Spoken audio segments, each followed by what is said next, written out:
Welcome to our Logisticsexplained.com podcast with Alistair Cochrane from the Royal Mail Group talking about the postal sector. Thank you very much for joining us, Alistair. Great, Dave. Thanks very much. The Royal Mail is a massive institution. Could you, if you don't mind, give us an idea of the size and scale of the Royal Mail Group, please? Yeah, sure. I mean, look, the Royal Mail has been around for over 500 years, delivering mail products to every household in the UK. We have over 108,000 employees across the country, 1,270 delivery offices, 37 mail centres, 5 parcel centres and 2 super hubs. On top of that, we've got a fleet of vehicles bigger than the British Army. So it's quite a size of an organisation, and all the different facets, delivering both letters, parcels, international, both import and export. So, and then of course you've got Parcel Force, which is part of the same organisation as well, David. Yeah, it's an absolute massive group, isn't it? Yeah, that interacts with pretty much all of us every week, if not every day. You know, so it's it's good to get that sort of sheer scale of the business. Yeah. Can you give us an overview of your business sector, and its position in the supply chain cycle? Yeah, sure. I mean, if you look at last year, Royal Mail as a group delivered over 7 billion items. We deliver both postal, packets and parcels to households up and down the country, to every home and every business. So we are very strong still in the mail sector, and in delivering both first class and second class mail. And of course, you've got the access providers as well. So our mail structure is very much the mail that Royal Mail does itself directly, and then what it also does with the partners and customers that we have up and down the country. Royal Mail has been transforming more into a parcels business. So we are becoming stronger and bigger in the parcel space, dealing with anything from a shoebox upwards, really, David. We deal with lesser boxable products, so that which we post through the letterbox. So that's where the packets and large letters sits. But then, of course, you know, either through Royal Mail or through Parcel Force, we deliver items much greater than that. So it's just probably about every different format you can think of here in the UK. That which you can probably see in a long wheelbase transit van. We do have some 7.5 ton vehicles that deliver, but we're mainly in the van space, small or up to a long wheelbase transit. So, and we're delivering to both business and public users of the Royal Mail network. And that's whether you're dropping off to post office counter, who we partner with, or whether that's through Collect Plus, or for that matter, either collected directly by the fleet of vehicles that we have up and down the country. Thank you, Alistair. That's a great overview, because we all interact with the Royal Mail, and sometimes we just, like a lot of logistics, we just take it for granted. And when the post comes through, the parcels come, we just don't think of the interesting supply chain and how super efficient, you know, all logistics companies are. What brought you into the logistics sector originally? Oh, look, that's a good question. I fell into the logistics space by accident. I met my wife, my first wife, and I was working in London and wanted to be closer to home. She lived in Luton. So I applied for 2 jobs. I applied for a job with XP out of Luton Airport, who dealt with air freight, and TNT. And believe it or not, XP turned me down. I was 22. And TNT took me on, and the rest is history. I've been in the logistics and parcel space ever since. Yeah, it's one of those sectors, you know, that gets under your skin, and you know, I describe logistics like organized chaos, because you're getting things from point A to point B, you know, in good condition all the time, despite what's going on in both the economic world, you know with weather, you know, political, everything, and it still has to be done, and it's super efficient. So I'm probably like you. Yeah. Most of us fell into this industry rather than decided to join it and found our way in. Yeah, and look, I think the logistics business is very adaptable. It has to be adaptable to the various changes in customer profile, in the changes in the market. Look, I started as a sales executive, and look now, I sit pretty much wedded to the operation. And what you see, dependent on what's happening out in the market, dependent on the time of the year, you've got various peak periods that you have to gear up for as well. So I agree with you, David. It's the logistics industry has to deal with a lot of opportunities that come to present themselves to us on a day-to-day basis. Yeah, and then you have super events like, sadly, more recently wars, and obviously COVID and all the adaptations that we all had to make as individuals, and obviously companies getting it through. So I think the logistics sector flourished in that time and did very, very well. So what would you see as the current challenges in the postal market at the moment? Oh, look, it'll be very obvious to people. Our network is designed to deliver 21 billion items, and as I've already quoted, last year we delivered 7. So we have an obligation around us called the USO, the Universal Service Obligation. We've approached Ofcom, and by that government, to get a reform made to the USO. Ofcom have then gone out for a public consultation to speak to both our customers and also all the other providers in the mail space, to see their opinions on how they would like to see the USO changed. And of course, dependent on who you speak to is dependent on what type of USO that we end up with. Ofcom, I think, towards the end of the summer, will probably come out with another public consultation when they've landed on maybe 2 or 3 options. That's how we see it at the moment, David. So that is fundamentally, that'll be the biggest change that we'll actually see come to our area in the postal service. We've put forward a proposal to Ofcom, which we're narrating with the unions, and we seem to have general approval of what we're actually putting forward, which makes sure that everybody still has a postal service delivering to their home on a day-to-day basis. But if I was to say to you, the statistic that we quote is that we only touch 4 in 10 houses every day. So, people are having less and less mail delivered to their home. And with that, we need to be able to adapt our size and scale to meet that demand. As demand reduces, we need to be able to change the service profile that we actually give to the client or to the customer. Thank you. And also with the change, from 2D letters to 3D packets and parcels, obviously that will have some operational changes and different requirements, even for the ultimate, lifestyle courier, the postie, when they're delivering. If you've got lots of packaging or packets, you've got the weight of trying to carry those and move those. So yeah, it must be an interesting dynamic for you at the moment.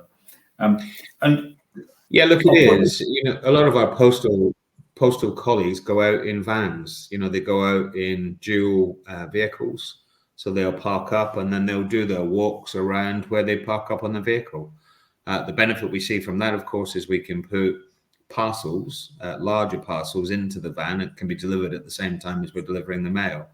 You only really want to walk down the path once a day, and I know our customers are like us, only to be walking down the path once a day. Sometimes that's not achievable. Sometimes you're walking down there twice or even sometimes 3 times, depending on the items they're actually receiving and the profile of that work coming to that address.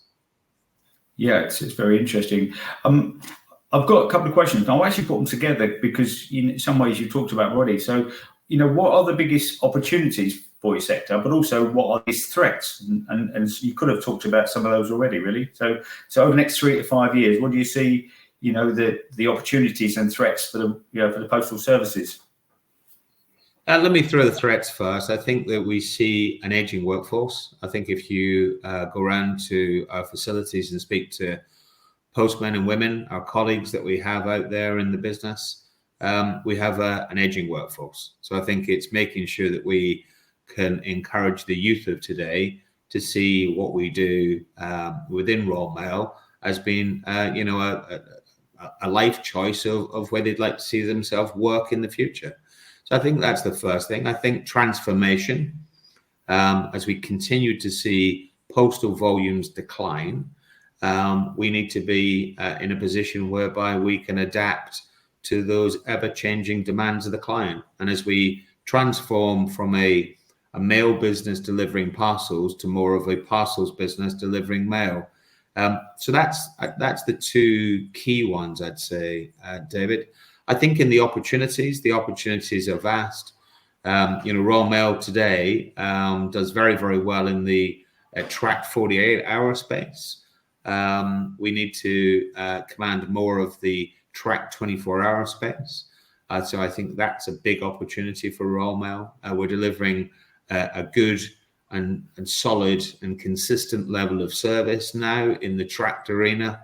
So I think attracting more and more track 24 customers to us, I think is clearly an opportunity.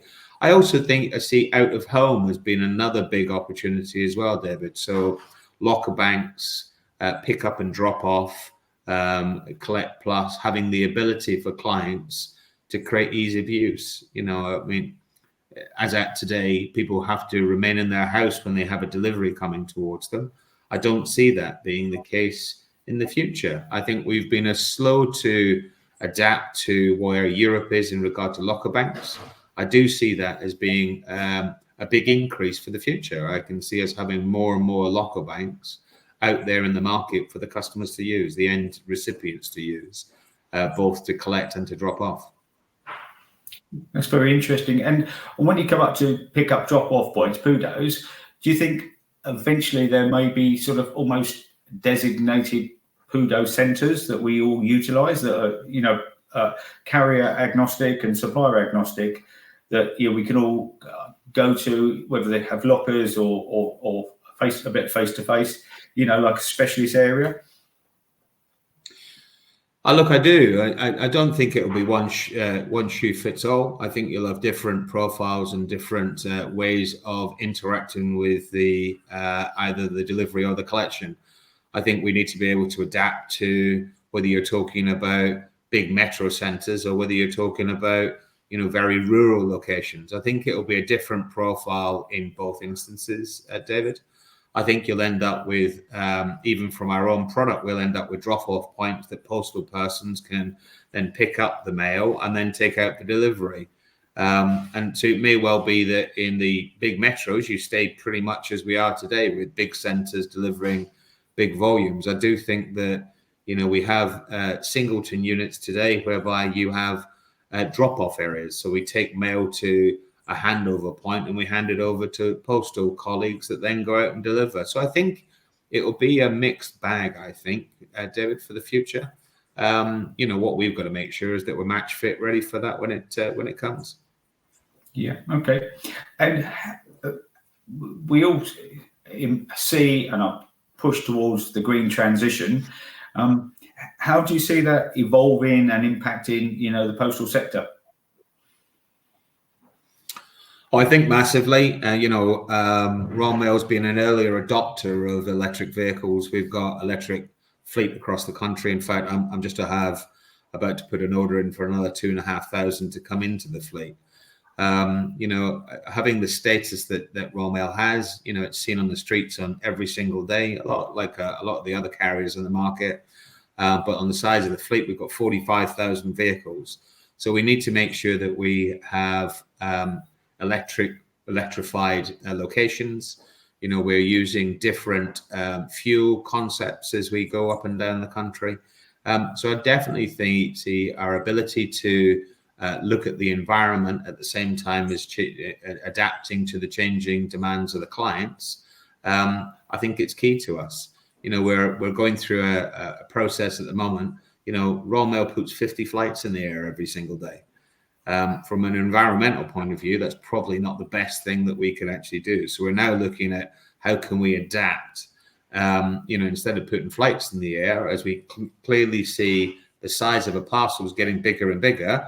Sometimes you're actually using an aircraft probably isn't the best method either from an environmental point of view, or for that matter, to drive the right quality across the company.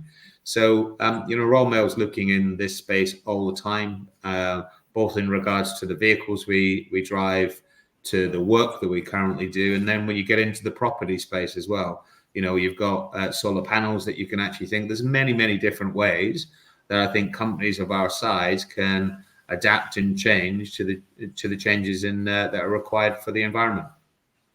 Yeah, I saw an article about your new super hub, and there's a lot of things you put in there that are very, very green, aren't they? Yeah, look, in having the super hub, it makes sense. Instead of actually having multiple locations as being drop off, you end up taking it into one, which means you can reduce, the line haul that you actually have, the distribution that you're actually using across the country as well. The super hub is an environmentally friendly facility. It has its own rail hub, so we still run rail out of the super hub on a day-to-day basis. Things like that make us more environmentally friendly. It's where the client wants us to be. A lot of tenders we get in are actually stipulating now that you have to be able to show your green credentials, your environmental impact when you're carrying their product. So I think it becomes more and more important as time goes by about how green your operations are, David. That's very good. And are big customers partnering up with you to for their benefit, but also to share best practices and ideas that maybe things that you could adopt that they've already adopted? Yeah, look, we've got lots going on at the moment. I'll give you a classic example.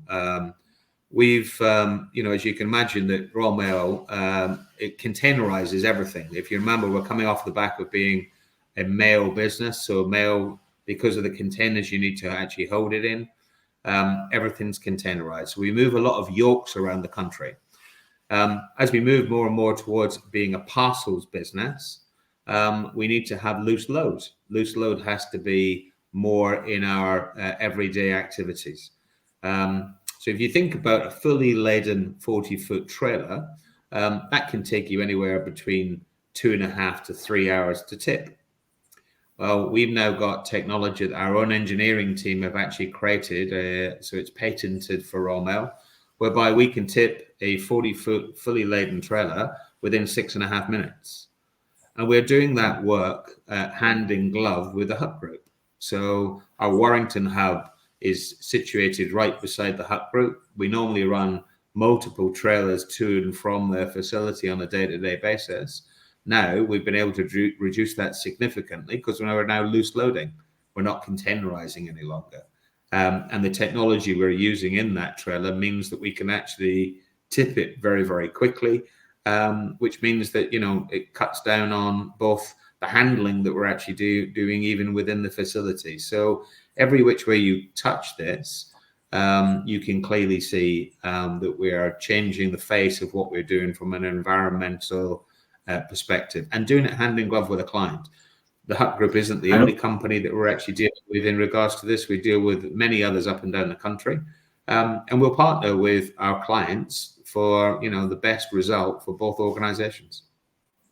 And that's very clever. And also, that efficiency of loading and unloading probably allows the Hut Group, as you mentioned, and companies like that to actually have a later cut-off point for orders. So it's a win-win, isn't it? Quite literally a win-win, and it's green as well. It's very clever.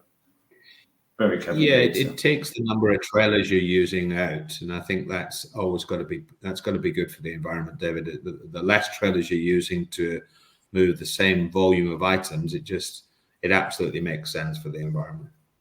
Fantastic. What developments in the sector have surprised you most, in your career so far? Oh, good. That's a good question. A couple of things that COVID was a game changer for a lot of organizations. I think, you really saw where the logistics industry came into its own. Yeah. And you really saw the effect that I think logistics has on our day-to-day lives. You know, if it hadn't been for the logistics sector, a lot of us would have gone without through COVID because of the practicalities of getting products, you know, around the country and then to recipients' homes. So I clearly saw that as being a big change. I think what I've seen off the back of that as well, I've seen the size of a package actually start to become bigger. We're actually seeing year on year probably about a 10% increase in the size of a package. But I think if I was to land on one single point, I'd say that, you know, when I first started, a lot of the clients that we actually engage with on a day-to-day basis needed us to guide them through what they had to do to deliver and send their packages. That's completely changed. All of the control now is with the customer. They're a lot more and better informed than they were. I do think that the internet has actually helped there a lot, but customers are a lot more logistics savvy, I think is probably the best way to put it. So that, you know, it very much has to be a partnership when you're going to see them. Neither one is teaching the other. You're just collaborating to the best outcome of their business. That's probably where I'd say it was, David. Thank you. And the sort of final question I'm asking everyone, if you could speak to the Prime Minister, then what would you ask them to do to assist your business or businesses to grow and flourish? Mine would be dead easy. I need the government to make a decision on the universal service obligation, making that change, reforming that a whole concept of what we do will be a game changer in our industry. Yeah, it'll give me the ability to appropriately gear the network to the new service proposition. And that, to me, is the best thing that I could do if I was sitting in the chair as the Prime Minister. Thank you. I appreciate that. Just want to say thank you again to Alistair for joining us today and your excellent overview of your sector, the challenges within it and the future of it. And obviously it'll be interesting to see over time if there are any changes with the USO, Universal Service Obligation, and how it impacts, you know, both your business and us as consumers. Thank you so much for your time, Alistair.